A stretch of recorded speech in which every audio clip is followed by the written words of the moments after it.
மாணவர்கள் அனைவருக்கும் வணக்கம். 9ஆம் வகுப்பு அறிவியல் அலகு 17 விலங்குலகம். இது நம்ம ஒரு ரிவிஷன் மாதிரி தான் பார்க்க போகிறோம்.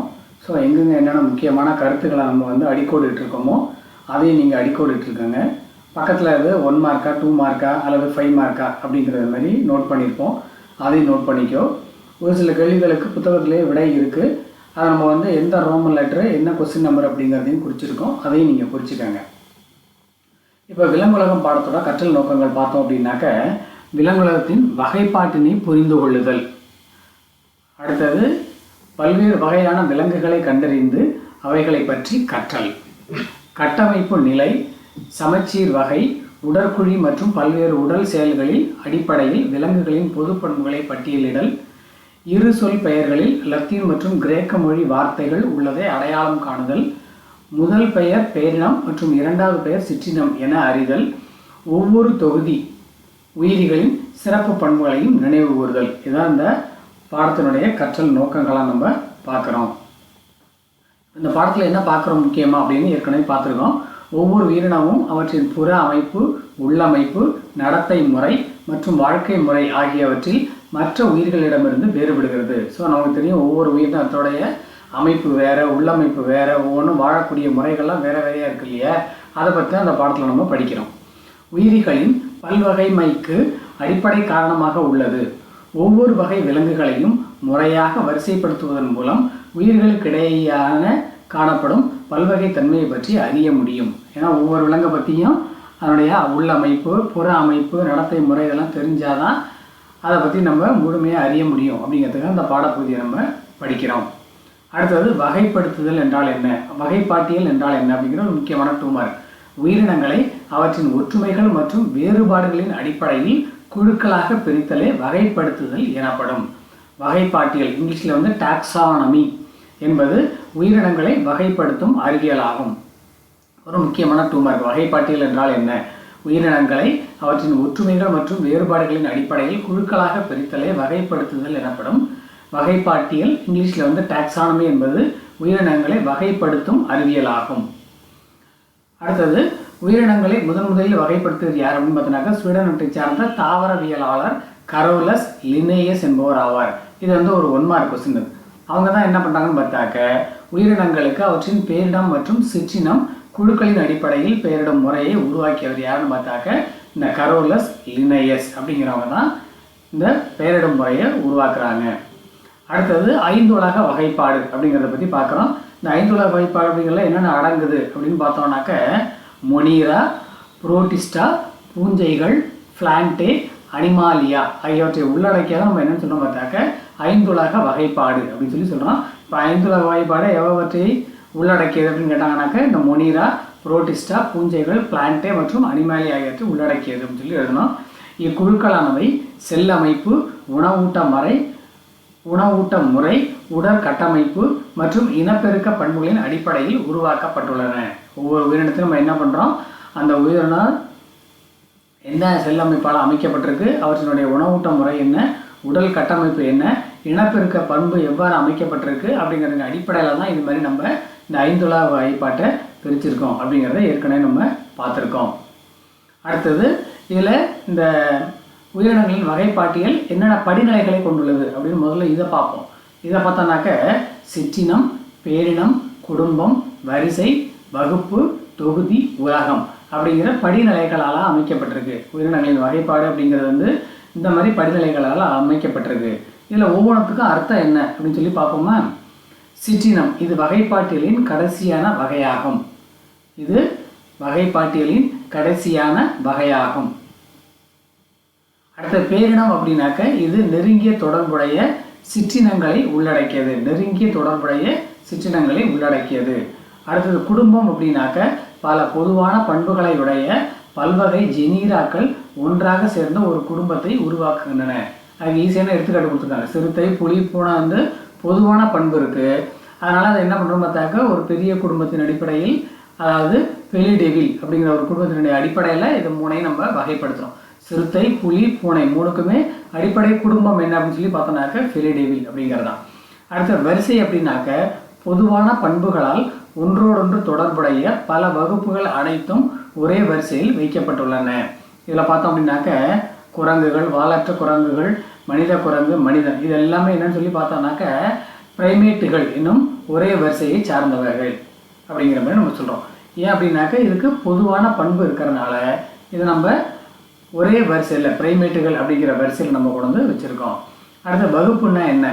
ஒன்றுடன் ஒன்று தொடர்புடைய அல்லது ஒரே மாதிரியான வரிசைகள் ஒன்று சேர்ந்து வகுப்பினை உருவாக்குகின்றன. இதில் பார்த்தோம்னாக்க முயல், எலி, வவ்வால், திமிங்கலம், மனித குரங்கு, மனிதன், இதெல்லாம் ஒரே வரிசையை சார்ந்த விலங்குகள் கொடுத்துருக்காங்க. ஏன் அப்படின்னு சொல்லி பார்த்தோம்னாக்க தோல் மற்றும் பால் சுரப்பிகளை பொதுவான பண்புகளாக கொண்டுள்ளன. எல்லாத்துக்கும் தோல் இருக்கும், பால் சுரப்பிகளாக இருக்கும். அதனால் அதை ஒரு பொது வகுப்பில் நம்ம உள்ளடக்கிறோம். இவை அனைத்தும் பாலூட்டிகள் என்னும் வகுப்பில் வைக்கப்பட்டுள்ளன. அடுத்தது தொகுதி. ஒன்றுடன் ஒன்று தொடர்புடைய வகைகள் தொகுதிகளாகின்றன. அதாவது பாலூட்டிகள், பறவைகள், ஊர்வன, தவளைகள், மீன்கள், இதெல்லாம் முதுகுநான் உள்ளவை அப்படிங்கிற ஒரே தொகுதியை சார்ந்தவை. இது எல்லாத்துக்குமே முதுகெலும்பு உண்டு, அதனால் முதுகுநான் உள்ளவை அப்படிங்கிறத நம்ம சொல்கிறோம். இவற்றில் முதுகுநான் அல்லது முதுகெலும்பு தொடர் உள்ளது. அடுத்து உலகம் அப்படின்னாக்க இது மேம்பட்ட வகையாகவும் மிகப்பெரிய பிரிவாகவும் உள்ளது. அதனால தான் அந்த உலகத்தினுடைய அடியில் பாக்கி எல்லாத்தையும் கொடுக்குறோம். உலகம், அடுத்த தொகுதி, வகுப்பு, வரிசை, குடும்பம், பேரினம், சிற்றினம் அப்படிங்கிற படிநிலைகளை அவங்க உள்ளடக்கியது அப்படின்னு சொல்லி சொல்கிறோம். இந்த உலகத்தில் என்ன அடங்குன்னு பார்த்தாக்கா நுண்ணுயிரிகள், தாவரங்கள் மற்றும் விலங்குகள் அப்படிங்கிறத நம்ம சொல்கிறோம். அடுத்த வகைப்பாட்டிற்கான அடிப்படை அப்படின்னு சொல்லி பார்க்கும்போது விலங்குலகமானது கட்டமைப்பு நிலைகள், அதாவது செல்கள் எவ்வாறு அமைக்கப்பட்டிருக்கு அப்படிங்கிறது, சீரமைப்பு, கருமூல அடுக்கு மற்றும் உடற்குழியின் தன்மை ஆகியவற்றை கொண்டு வகைப்படுத்தப்படுகின்றன. இந்த 3 அடிப்படை வச்சு தான் அந்த விலங்குலகம் கட்டமைக்கப்பட்டிருக்கு. அதாவது கட்டமைப்பு நிலை அப்படின்னா என்ன அர்த்தம் அப்படின்னு சொல்லி பார்த்தோம்னாக்க செல், திசு, உறுப்பு மற்றும் உறுப்பு மண்டலம் ஆகியவற்றின் அடிப்படையில் உயிரினங்கள் ஒரு செல் உயிரிகள் அல்லது பல செல் உயிரிகள் என வகைப்படுத்தப்பட்டுள்ளன. நம்ம அமீபாலாம் லோயர் கிளாஸில் படிச்சிருப்போம் இல்லையா, ஒரு செல் உயிரிகள்னு. ஸோ அந்த ஒரு செல் உயிரிகள் அப்படிங்கிறது நம்ம ஒரே ஒரு செல்லால் ஆனது அப்படின்னு சொல்லி படிச்சிருப்போம். ஒன்றுக்கு மேற்பட்ட செல்களால் ஆனது எல்லாத்தையும் நம்ம பல செல் உயிரிகள் அப்படின்னு சொல்லி சொல்கிறோம் நம்ம. அடுத்தது சமச்சீர் தன்மை அப்படிங்கிறதின் அடிப்படையில் இது உடல் உறுப்புகள் அமைந்துள்ள முறையாகும். இது இரு வகைப்படும். அவை ஆர சமச்சீர் மற்றும் இருபக்க சமச்சீர். என்னென்ன வார்த்தை? ஆர சமச்சீர் மற்றும் இருபக்க சமச்சீர் அப்படின்னு சொல்லி சொல்கிறது. இப்போ ஆர சமச்சீர் அப்படின்னா என்ன அப்படின்னு பார்த்தாக்க ஆர சமச்சீர் முறையில் விலங்குகளின் உடல் உறுப்புகள் ஒரு மைய அச்சினை சுற்றிலும் அமைக்கப்பட்டிருக்கும். இப்போ நமக்கு தெரியும் வட்டம், நமக்கு தெரியும் வட்டத்தில் விட்டம் அப்படிங்கிறது நடுப்புற ஒரு முழு கோடு போட்டோம் அப்படின்னாக்கா அதுதான் விட்டம். இப்போ இது மாதிரி நிறைய இடத்துல நம்ம போடலாம். இப்போ மையத்துலேருந்து ஒவ்வொரு பரிதியை தொடரக்கூடிய கோடு நம்ம ஆரம் அப்படின்னு சொல்லி சொல்கிறோங்கிறதெல்லாம் கணக்கில் நம்ம பார்த்துருப்போம். இப்போ ஒரு உயிரினத்தை எப்படி நம்ம விட்டுனாலும் 2 சம பகுதிகளாக அது பிரியும். அது மாதிரி பிரிஞ்சிச்சு அப்படின்னாக்க அது ஆர சமச்சீர் உடையவை அப்படின்னு அர்த்தம். இங்கே எடுத்துக்காட்டு நமக்கு கொடுத்துருக்காங்க பாருங்கள், ஹைட்ரா. ஸோ இதை பார்த்தோம் அப்படின்னாக்க எப்படி நீங்கள் வெட்டினீங்க அப்படின்னாலும் என்ன ஆகும்? 2 சமக்கூறுகளாக பிரியும் அப்படிங்கிறது மாதிரி அர்த்தம். அடுத்தது இருபக்க சமச்சீர். இதுக்கு எடுத்துக்காட்டு முதல்ல பார்த்துருவோம். ஆர சமச்சீர் முறையில் விலங்குகளின் உடல் உறுப்புகள் ஒரு மைய அச்சினை சுற்றிலும் வைக்கப்பட்டிருக்கும். உயிரின் உடலை எந்த ஒரு திசையில் பிரித்தாலும், எப்படி வெட்டினாலும் சரி, ஆரம் எப்படியெல்லாம் இருக்கோ அந்த திசையிலலாம் வெட்டோம் அப்படின்னாக்க ஒத்த சமமான 2 பாகங்களாக பிரிக்க முடியும். எடுத்துக்காட்டு ஹைட்ரா, ஜெல்லி மீன், நட்சத்திர மீன் போன்றவை. அடுத்து இருபக்க சமச்சீர் அப்படின்னாக்க இப்போ செங்குத்தாக நம்ம பிரித்தோம் அப்படின்னாக்க அப்போ அது 2 கூறுகளாக சம கூறுகளாக பிரியும். இப்போ ஆமை இருக்குது. ஆமையினுடைய முன்பகுதியிலேருந்து பின்பகுதி வரைக்கும் நேராக ஒரு இதை வச்சு பிரித்தோம் அப்படின்னாக்க, கோட்டை வச்சு பிரித்தோம் அப்படின்னாக்க 2 பக்கமும் சமமான பகுதியாக கிடைக்கிது இல்லையா நம்மளுக்கு. அது மாதிரி இருந்ததுனாக்கா அதுக்கு பேர் இருபக்க சமச்சீர் அப்படின்னு சொல்லி பேர். ஸோ இருபக்க சமச்சீர் முறையில் ஒரு உயிரின் உடல் உறுப்புகள் மைய அச்சின் இரு மருங்கிலும், இதுதான் மைய அச்சு அப்படின்னு சொல்லி சொல்லுது. இந்த மைய அச்சு, ஸோ இந்த பக்கமும் பாதி உடல் இருக்கும், இந்த பக்கமும் பாதி உடல் இருக்கும், மருங்கிலும் அமைக்கப்பட்டிருக்கும். மைய அச்சின் வழியாக உடலை பிரித்தால் மட்டுமே 2 சம பாகங்களாக பிரிக்க இயலும். எடுத்துக்காட்டு தவளை, ஆமை, இதெல்லாம் நம்ம சொல்லலாம். அப்போ ஆர சமச்சீர்னு ஒன்று, இருபக்க சமச்சீர்னு ஒன்று இருக்குது. அடுத்தது கருமூல அடுக்குகள். இப்போ கரு உருவாக்கத்தின் பொழுது இவை உருவாக்கப்படுகின்றன. கருமூல அடுக்குகளிலிருந்து உடல் உறுப்புகள் தோன்றி ஒரு முதிர் உயிரி உருவாகின்றது. புற அடுக்கு, அக அடுக்கு என்ற 2 கரு படலங்களை கொண்ட உயிரிகள் ஈரடுக்கு உயிரிகள் எனப்படும். ஈரடுக்கு, அந்த வார்த்தை பாருங்க, ஈரடுக்கு அப்படின்னாக்கா 2 அடுக்கு. என்னென்ன அடுக்கு இருக்குது அதுன்னு பார்த்தாக்கா புற அடுக்குன்னு ஒன்று, அக அடுக்குன்னு ஒன்று இருக்குது. இப்போ இந்த கீழே கூடிய படத்தை பார்த்தா தெரியும். இது புற அடுக்குன்னு சொல்லி சொல்கிறோம். இது மஞ்சளாக இருக்கிறது அக அடுக்கு. இந்த அக அடுக்கும் புற அடுக்கும் மட்டும் இருந்துச்சு அப்படின்னாக்க அது ஈரடுக்கு உயிரிகள் அப்படின்னு சொல்லி அர்த்தம். எடுத்துக்காட்டு ஹைட்ரா. புற அடுக்கு, நடு அடுக்கு, அக அடுக்கு என 3 கருப்படலங்களை கொண்ட உயிரிகள் மூவடுக்கு உயிரிகள் எனப்படும். எடுத்துக்காட்டு முயல்.